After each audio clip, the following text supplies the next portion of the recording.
తాజా అంశాన్ని చూస్తున్నాం. అనకాపల్లి జిల్లా పరవాడ జవహర్లాల్ ఫార్మా సిటీలో అగ్ని ప్రమాదం సంభవించింది. దీనికి సంబంధించిన మరింత సమాచారం మా ప్రతినిధి ఆదిత్య పవన్ అడిగి తెలుసుకుందాం. ఆదిత్య పవన్, చెప్పండి, పరవాడలో అగ్ని ప్రమాదం ఎప్పుడు జరిగింది, ఆ ఘటనకు సంబంధించిన వివరాలు ఏంటి?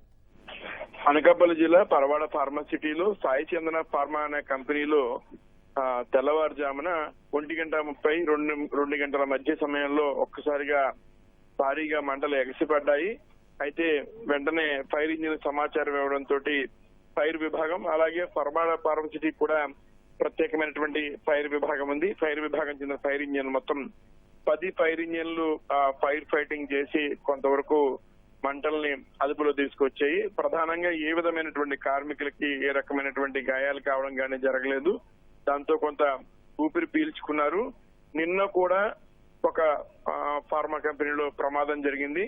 ఈ రోజు మరొక ప్రమాదం జరిగింది. అంటే ఈ వరుస ప్రమాదాలు జరగడం కొంతవరకు కూడా కార్మికులు భయపడుతున్నారు. ప్రధానంగా చూసుకున్నట్టయితే ఫార్మా కంపెనీలో ఒక రసాయనాన్ని, ద్రవ రూపంలో ఉన్న రసాయనాన్ని రియాక్టర్ల ద్వారా ఘన రూపంలోకి, వాయు రూపంలోకి మార్చుతారు. ఈ సమయంలో సరైనటువంటి మోతాదులో సరైనటువంటి జాగ్రత్తలు తీసుకోవాలి. లేని పక్షంలో రియాక్టర్లు పేలుడు సంభవిస్తూ ఉంటుంది. ఈ ఘటనలో కూడా అదే తరహాలో ప్రమాదం జరిగిందనేటువంటిది భావిస్తున్నారు.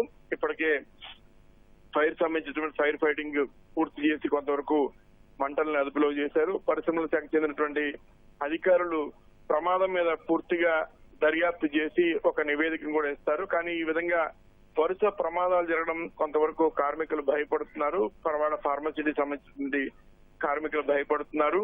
అయితే ఈ ప్రమాదం జరగడానికి కారణం అంటే వినియోగిస్తున్నటువంటి పరికరాల్లో ఉన్న ఇబ్బంది వల్ల ప్రమాదం జరిగిందా, లేదా మానవ తప్పిదం వల్ల ప్రమాదం జరిగిందనే అంశాన్ని కూడా పరిశ్రమల శాఖకు చెందినటువంటి అధికారులు పూర్తిగా దర్యాప్తు చేసి ఒక నివేదికను ఇస్తారు. ప్రస్తుతం అయితే కొంతవరకు ఊపిరి పీల్చుకునేటువంటి పరిస్థితి, కార్మికులకి ఏ రకమైనటువంటి ఇబ్బంది కలగలేదు. కార్మికులు ఎవరికి కూడా గాయాలు కాలేదు. కానీ ఒక రకంగా చెప్పాలంటే పరిశ్రమకి భారీగా నష్టం జరిగిందని చెప్పొచ్చు. అయితే అంచనా కూడా వేసి దానికి సంబంధించినటువంటి నివేదికను కూడా ఫైర్ సిబ్బంది అందజేస్తారు. ప్రస్తుతం అయితే మంటలు కొంత అదుపులోకి వచ్చాయి.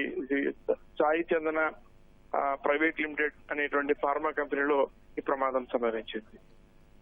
ధన్యవాదాలు ఆదిత్య పవన్.